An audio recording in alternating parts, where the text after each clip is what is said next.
Чуха съмнение, че трябва да се свика консултативния съвет по финансова сигурност. Това са БНБ, Финансовото министерство и Комисията по финансов надзор, за да се реши всъщност как да процедира държавата при плащането на външния дълг. Това удачно предложение ли?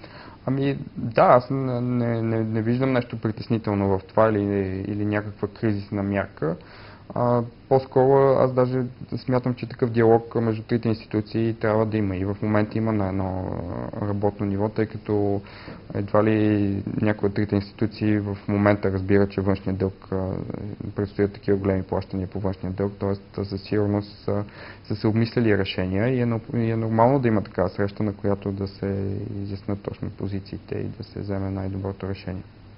От друга страна пък има и доста време до януари 2013 година и може да се чуят всякакви мнения. Затова ви потърсихме и вас, за да чуем експертното мнение на хора, които са извън управлението на страната. Като казахте, че ако ни намалят кредитния рейтинг, тогава биха се оскъпили, да кажем, кредитите. Точно в противовес е идеята на финансовия министър, чрез законови промени, лихвите по кредитите на банките да спаднат. Това възможно ли? Ами, според мен доста трудно може това да се случи с законови мерки, но това е проблем, който се отчита не само в България, в Европа, дори в цял свят. Едно доказателство за това е именно данъка върху транзакциите, който се опитват да въведат на ниво Европейски съюз, а също така и в световен мащаб. Има така усещане, че банковия сектор е един от секторите, който е най-слабо облаган с данъци, т.е. успява най-гъвкаво да се справи с всякакви законодателни мерки. Разбира се, това няма нищо лошо, това са именно пазарните принципи. И се търси начин фактически сектор, който акумулира най-големи печалби, да даде своята лепта за социалното равенство. Този проблем е решен вече в някои страни от Европейския съюз. Въведени са данъци не само върху финансовите транзакции. В Великобритания е един такъв пример за данък върху изплащаните възнаграждения в банковия сектор, върху изплащаните бонуси. Това е и начин да се намери да се успокои социалното мнение след големите изкупувания на дълг, които имаш от страна на държавата към финансовия сектор преди в разгара на кризата, когато държавите изливаха големи суми пари в банковата система, за да я спасат от крах. И това е начин да се потърси солидарност от банковите институции. В случая с България, когато става въпрос за лихвите, това е въпрос, който дълго време се дискутира, но смятам, че без разбирателство и от страна на банковата система няма да може да се постигне този процес само чрез законодателни мерки. Той диалог започне, може би основната мярка е да се унифицира методиката, по която се определя една лихва. Не, примерно банката да кажем и в момента имаме форс-мажорни обстоятелства или нещо, което те решат и да вдигне лихвата. А тя, ако, да кажем, си изключил за 20 години период, купуваш си жилищата, да кажем, и тя не се изменя. Да, това е друг спорен въпрос, който, когато става въпрос за формирането на лихвите по определени кредити, е какво е виновен човек, който е взел кредит преди 5 години за това, че в момента броят на несъбираемите кредити се увеличава и банката изпитва по-голям риск, като при положение, че преди 5 години ситуацията е била различна. Действително, тук вече трябва да се намести органи, които спазват и наблюдават спазването на правата на потребителите за такива, така да се каже, дребния шрифт в такива договорни отношения по отношение на кредит. От една страна, вие казвате, хубаво е, че банките печелят, защото една държава, ако няма стабилна финансова система, тя просто не може да върви нагоре. Но от друга страна, пък и правата на потребителите също са важни. Взаимното доверие е много важен процес. И може би това имат предвид хората от финансовото министерство да сложат ред в тези отношения. Ами да, дълги години банковите институции в България тъй като знаете, че те са предимно с чуждестранни активи, дълги години се възползваха и трупаха така доста прилични печалби, именно въз основа на липсата на определени регулации в България, които в Европейския съюз вече са факт. но постепенно синхронизирането на законодателството в България и в Европейския съюз води до там, че все повече тези вратички се затварят.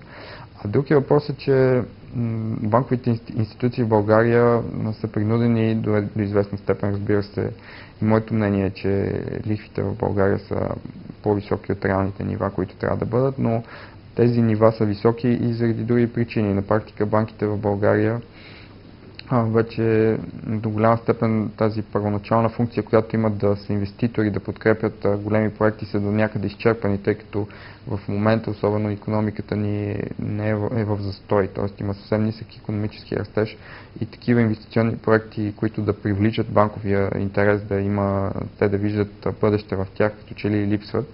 И банковите институции предпочитат да имат една по-пасивна позиция, издържайки се на базата на такси, които получават за финансови операции, които са между различните банки, по-скоро като посредническата им функция, отколкото в функцията им на инвеститор, на подпора на бизнеса, но няма как в бъдеще да не се разчита именно на тази опора банковата система да подпомогне бизнеса. Другата много така дискутирана идея през последните няколко дни, финансовият министър от месеци насам говори, че през 2013-2014 година може да се намали данък добавена стойност. Това според него би стимулирало потреблението, там да тръгне икономиката нагоре. Вие как виждате? Възможно ли е това? Ами, на практика, като на постъпления, от които ще се лиши държавния бюджет, наистина няма да е чак такава сумата, която да не може да се справи бюджета с нея, но не смятам и, че ефекта, който ще има върху крайното потребление, ще бъде голям. Тоест, не смятам, че обикновените хора ще почувстват едно такова намаляване. Но пък трябва да се каже, че и това са годините, в които подобни данъчни реформи ще могат да бъдат правени така свободно, тъй като в момента и за следващата многогодишна финансова рамка в Европейския съюз се върви към една данъчна консолидация. Разбира се, още е спорно на какви нива ще се постигне тя, тъй като има доста предложения за въвеждане на различни данъци, които да носят приходи директно в бюджета на Европейския съюз, тъй като знаете, че в момента основният източник на средства в бюджета на Европейския съюз са плащанията, които се получават от бюджетите на страните членки, а на практика се върви към така наречената система на собствени ресурси, т.е. да се осигурят приходи от различни данъци, които да са общо европейски.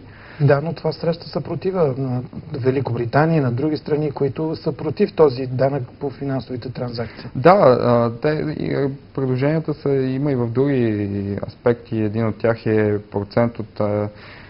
определен процент от ДДС във всяка държава да отива директно в бюджета на Европейския съюз. Примерно, ако в България ставката е 20%, средства, които се събират на ставка в размер, да кажем, на 2%, да отива директно в бюджета на Европейския съюз. Тоест, ако при едно такова намаляване на ставката в България до 18% и да кажем, че се стигне до приемането на такъв данък, разбира се, с всичките условности, тъй като редица страни са против, но в преговорите на такова ниво се правят доста компромиси, така че съм склонен да мисля, че поне някои от предложенията ще бъде прието, тъй като има и предложения за общо консолидирана данъчна основа при корпоративното подоходно облагане. Другото предложение е в ставката на ДДС, която да се събира директно от бюджета на Европейския съюз, и третото фактически е данъка върху финансовите транзакции. Тоест, всяка от държава има своите аргументи за да подкрепи едно или някои от тези решения, но още по-интересно е, че данъка върху на финансовите транзакции съществува вариант да бъде прият дори на глобално ниво, т.е. почти всички държави в Европейския съюз го подкрепят, ако той се въведе на глобално ниво. Нека накрая на нашия разговор да направим една така прогноза. През последните няколко дни има положителни индикации, че се вижда така едно решение на дълговата криза в Европа, защото Гърция договори опрощаване на голяма част от нейните заеми с частни кредитори. На този фон да направим една прогноза за българската икономика, как я виждате през тази година, и същевременно с този скок на горивата, който през последния месец и половина така повиши, както разбираме от новините на телевизия Европа, цените на всички основни стоки. Ами прогнозата, която може да се даде, е, че едно стабилизиране на ситуацията в Гърция със сигурно ще бъде положително за България. Знаете, въпреки слабостите, които има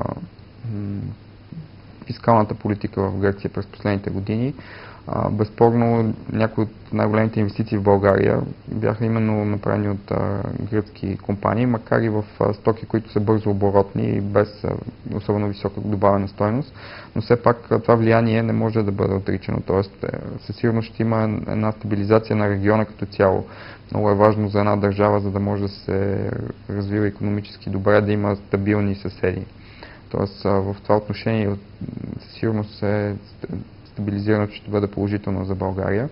От друга страна, инфлацията, която се появява през последните месеци заради повишаването на цените на петрола, хубавото е, че периода в годината е такъв, че консумацията на тези природни ресурси ще бъде малко по-ниска, може би, тъй като студените месеци отминават, но със сигурност следващата зима отново ще се появят същите проблеми в Европа. Прогнозата, която може да се даде за България е, че отново ще има, макар и малък икономически растеж. Много е важно да успеем да запазиме на този ръст в износа, който се наблюдава през последните 2 години и всъщност промяната на